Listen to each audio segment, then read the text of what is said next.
morning children, class 10. Today we are further moving to the chapter from English literature, Footprints Without Feet, and the chapter is The Necklace by Guy D. Maupassant. Now what is this story, The Necklace? Necklace जानते हैं आप? What is this story about? This is a story of a selfish lady named Matilda.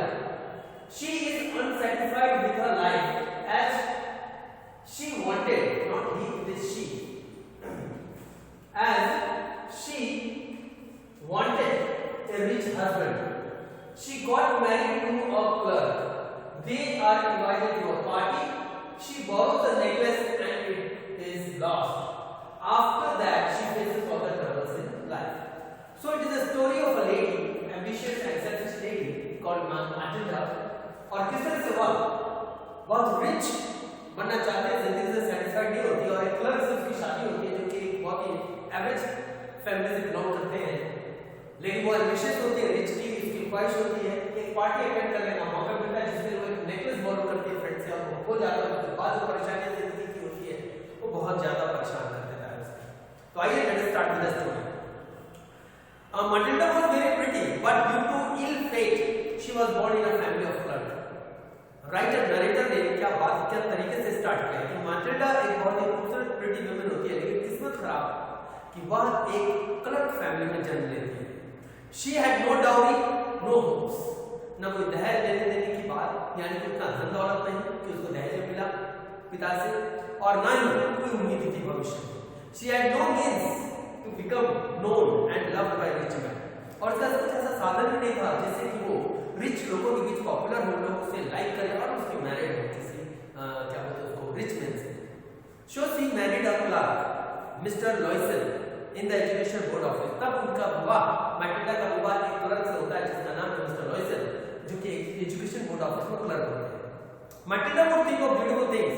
She had neither frocks not jewels. वो हमेशा खूबसूरत चीजों की ख्वाब देखती थी, लेकिन वैसे उसके पास अवेलेबल नहीं थी, ना उसके पास फ्रॉक्स थे ना ज्वेल्स थे।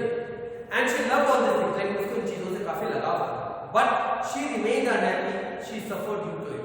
और लेकिन वो इसी कारण से हमेशा दुखी रहती थी क्योंकि उसके पास ये चीजें थी नहीं, और इस कारण से वो सैड हमेशा रहती थी और इसका कमी वो हमेशा फील करती थी। एक शाम को, एक इवनिंग को, her husband returned home. He was happy. He and Matilda had been invited to a minister's party at the minister's residence. एक दिन शाम को मैटिल्डा के हस्बैंड मिस्टर लॉयसन जब लौटते हैं तो बहुत खुश होते हैं, एक्साइटेड होते हैं कि उनको और उनकी पत्नी को इनविटेशन मिला है एक मिनिस्टर की घर पे पार्टी में, फंक्शन में। बट मैटिल्डा बिकम अनहैप्पी, लेकिन वो खुश होती है इस होने का बजाय दुखी हो जाती है इस न्यूज को सुनकर। उसके हस्बैंड कहते हैं कि इस पार्टी में बहुत ही सेलेक्टेड लोग आएंगे जिसमें हम भी होंगे। मैटिल्डा कहती है कि she did not have a good dress for this. अब वो दुखी क्यों होते हैं क्योंकि वो ऐसा समझते हैं कि इतनी बड़ी पार्टी है, सिलेक्टेड लोगों की पार्टी है, तो ऑब्वियसली बहुत अच्छे लोग आएंगे, बट उसके पास ऐसा प्रॉपर ड्रेस नहीं होता, वो इसकी कंप्लेन करती है। She began weeping. Her husband was grieved at this. He told her that he could buy a new dress. She would buy a new dress. He had saved 400 francs to buy a gun. He had saved them to join some hunting parties. He told her that he would give her that money and she would buy a new dress.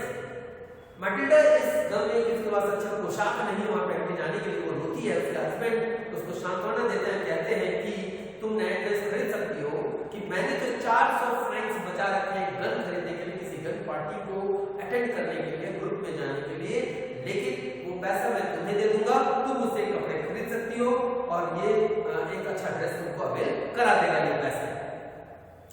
Matilda brought the new dress but she was not happy. कपड़े तो ले आई लेकिन अब भी खुश नहीं थी कि खाली कपड़ा। She told her husband that she did not have a jewel to wear. वो अपने हस्बैंड को कहते हैं कि उसके पास ज्वेल गहने नहीं है उस कपड़े में पहनने के लिए। He told her to wear some natural flowers. Husband उसको कहते हैं कि नेचुरल फ्लावर जो है उसका कुछ बना कर जोड़े टाइप का कुछ लगा लो। But Matilda was not satisfied. Then her husband told her to borrow some jewel from her friend Mac Forrester. तब मैटिल्डा को उसका हस्बैंड एडवाइस देते हैं कि ठीक है जाओ अपने एक मित्र मैक फॉरेस्टर से एक कुछ गहने बोरो कर लो इस पार्टी के लिए। The next day she got a diamond necklace for the occasion from her. और अगले दिन वो अपने फ्रेंड से डायमंड नेकलेस बोरो कर लेती है जो कि अगले दिन की पार्टी में पहन के जाएगी। नेक्स्ट डे हुआ, The day of the ball arrived, और अब पार्टी का दिन आ जाता है। मैन Loisel was a great success. अब ये जो लॉयसेल थी, मिसेस लॉयसेल, अब ये खूबसूरत बन चुकी है। अब उसका ड्रेस नया, हार की कमी थी वो भी हो गई। ऑल प्रेज्ड हर पार्टी जब गई तो सभी ने उसकी खूब तारीफ की। She was the prettiest of all. She smiled and was full of Joy. ये खुश थी अपनी तारीफ से और मस्ती में भरी हुई थी। जो भी उसकी ख्वाहिश थी उसे पूरी हुई थी, नए ड्रेस और गहने। She danced with enthusiasm. उसने पूरी रात बहुत बढ़िया नाच की, डांस की, पार्टी को खूब एंजॉय किया। कहने का यह तात्पर्य, she was simply mad with pleasure. She went home towards 4 o'clock in the morning। और वो रात भर पार्टी का मनोरंजन ली, एकदम खुशी से वो मदोश थी, पागल थी। अगले दिन सुबह वो 4 बजे घर लौटी। Her husband has been half asleep in the saloon since midnight। और उसके हस्बैंड बेचारे चूंकि मध्य रात्रि हो चुकी थी, सलोन में सोए हुए थे। He threw around her shoulders the maddest wraps। और वो अपने शरीर पर, कौन? वो जो उनके हस्बैंड थे, ये अपने शरीर पे एक शॉल से, चादर से लपेटे हुए थे, जो कि बहुत बेहतर नहीं था। लेकिन वो चाहते थे कि मैटिल्डा चाहती थी कि जल्द से जल्द वो घर लौटे। क्यों घर लौटे? क्योंकि जो वो और उसके हस्बैंड ने जिस तरह से पहन रखे थे, ओढ़ रखे थे, बाकी विमेंस की तुलना में ये थोड़ा सा अच्छा क्वालिटी का नहीं था। और बाकी लोग बहुत बेहतर क्वालिटी के पहने हुए थे रैप्स, जो शॉल। समझ रहे हैं आप? इसका अर्थ ये कि पोशाक और गहने तो अच्छे, लेकिन वो रैपर जो लपेट रखी थी वो प्रॉपर नहीं था। और इसलिए वहां से भागना चाहती थी ताकि कोई इसको देखे नहीं, क्योंकि उसका फर बहुत अच्छा नहीं था। They reached home. Matilda removed the wraps from her shoulder before the class। ये घर पहुंचे, पार्टी खत्म, पूरी रात उसने एंजॉय की। घर पहुंच गए। पहुंचने के बाद ये जाती है आईने के सामने खड़े होकर, अपने वो रैपर और ग्लास के सामने खड़े होकर सब रैप्स को हटाने का और गहने और कपड़े उतारने के लिए चेंज कर। She wanted to go final view to her, लेकिन वो चाहती थी कि फाइनल व्यू खुद को वो आईने में देखे कि वो लग कैसे रही है। क्योंकि पार्टी में सबने तारीफ की, वो बहुत एक्साइटेड थी। घर आई तो फाइनल देखना चाहती थी हाउ शी वाज लुकिंग। तभी अचानक she uttered a cry। Her necklace was not around her neck, it has been lost। फिर वो चीख पड़ती, उसकी नजर पड़ती है, नेकलेस तो है नहीं। वो चीख पड़ती है, उसके नेकलेस गुम हो चुके थे by this time। Matilda told her husband that she had lost the necklace। Both reached the necklace, both searched the necklace। Loisel went out to see if where they had gone। Matilda अपने husband को खबर देती है कि उसका necklace गुम हो चुका है। ये दोनों हस्बैंड वाइफ नेकलेस को खोजने निकलते हैं। लॉयसेल हर वो रास्ते में खोजने, चाहे लोग पैदल चले थे, हर वो जगह इन्होंने खोज लिया, बट मिला नहीं। वो कहते हैं, कौन? मिस्टर लॉयसेल माटिल्डा से कहते हैं कि हो सकता है जिस कैरेज में ये लोग आए थे गाड़ी में, उसमें ये छूट गया होगा। लेकिन इन्होंने उस कैरेज का नंबर तो नोट किया नहीं था, तो अब ये प्रस्ताव से कोई फायदा नहीं। सब जगह इन्होंने खोजा, फोल्ड्स में, पॉकेट्स में, एवरीवेयर, लेकिन नेकलेस कहीं नहीं था। वो हमेशा के लिए खो चुका था। At the end of the week, Matilda told her husband to replace the necklace। ऐसे ही वक्त बीतता चला गया, एक सप्ताह बीत गए, नेकलेस खोई हुई। माटिल्डा अपने हस्बैंड को कहते हैं कि उस नेकलेस की भरपाई तो करनी होगी, सो एक अरेंज किया जाए। They saw one of like the earlier one in the shop of the Palace Royal। इन लोगों ने उस तरह का नेकलेस पैलेस रॉयल नाम के एक शोरूम में, जो कि गहने की दुकान थी, उसमें देखा था। उसकी कीमत 40,000 फ्रैंक्स थी। और लेकिन जब कोई खरीदेगा, यानी खरीदती, या मैटिल्डा और उसके हस्बैंड मिस्टर लॉयसेल अगर ये खरीदते तो 36,000 फ्रैंक्स में इनको मिल जाते। मैटिल्डा हस्बैंड ने 1800 फ्रैंक अपने पापा से लिया, बाकी किसी किन्हीं लोगों से बहुत महंगे ब्याज पर बोरो किया। तो आप अंदाजा लगा सकते हो कि जब इंसान को एम्बिशियस यानी बहुत ज्यादा पैशन और शौक के लिए कुछ करना पड़ जाए ना, तो उसका नुकसान ऐसे ही होता है, अनवांटेड चीजें। स्थिति यह बनी कि 36,000 फ्रैंक्स को पूरा करने के लिए मिस्टर लॉयसेल ने 18,000 फ्रैंक्स पिता से लिया और बाकी बचे हुए हाई इंटरेस्ट यानी ब्याज पर बोरो किया। एट लास्ट उन्होंने वो नेकलेस खरीदा। ये नेकलेस मैटिल्डा ने मैन फॉरेस्टर को वापस किया। मैन फॉरेस्टर ने कहा कि तुम एक हफ्ता पहले से लौटा सकते थे, पहले दे सकते थे, अर्लियर।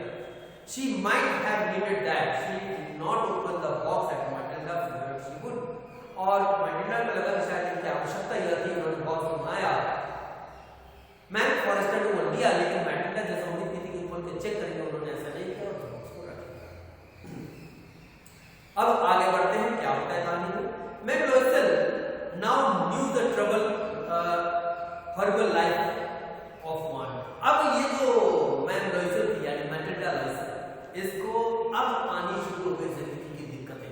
और आप समझ सकते हैं कि कैसे खूबसूरत बनने गहने की लालच इन्होंने बोरो किया वो गहना, तो it was a diamond and a necklace. Fulfil करने के लिए उधारी ली, बोरो किए, खरीद के दे दिए। परेशानी अब शुरू, they would have to return the borrowed money. अब उनको था कि जो उधार वाले पैसे थे जो बहुत हेवी इंटरेस्ट पे था उसको लौटाना था। Matilda sent away the maid. Matilda ने अब पैसे की कटौती का प्रारंभ शुरू किया क्योंकि उसको सलाना था। मेड यानी नौकरानी को हटा दिया, अब खुद काम करने लगे। They went to the cheaper lodging. जिस अच्छे मकान में रहते थे वहां खाली करके बहुत ही सस्ते से भाड़े के मकान में चले गए। ये खुद बर्तन धोती, she bought up the water set, ये खुद पानी ढो के लाती नीचे से ऊपर। जब ये ऐसा करती तो थक जाती क्योंकि कभी की नहीं थी और ये सारे काम इसको करने पड़ रहे थे। तो जब सुविधा थी तो सेटिस्फैक्शन नहीं था, लेकिन अब परेशानी ऐसी हुई कि ब्याज का पैसा चुकाने की सुविधाओं को नजरअंदाज यानी साइड करना पड़ा और सेल्फ सब चीज करनी पड़ती है। काशी पहले सोची होती है, right? She breathed every landing.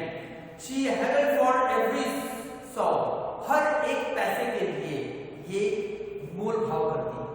आप सोचो कि यह हालत हो गई कि एक एक पाई में बचाना चाह रही है मोल भाव से। और her husband worked day and night. इसका हस्बैंड पूरे के पूरे दिन रात काम करते हैं। They faced the hardest time. इन्होंने जिंदगी के सबसे कठिन वक्त को झेला।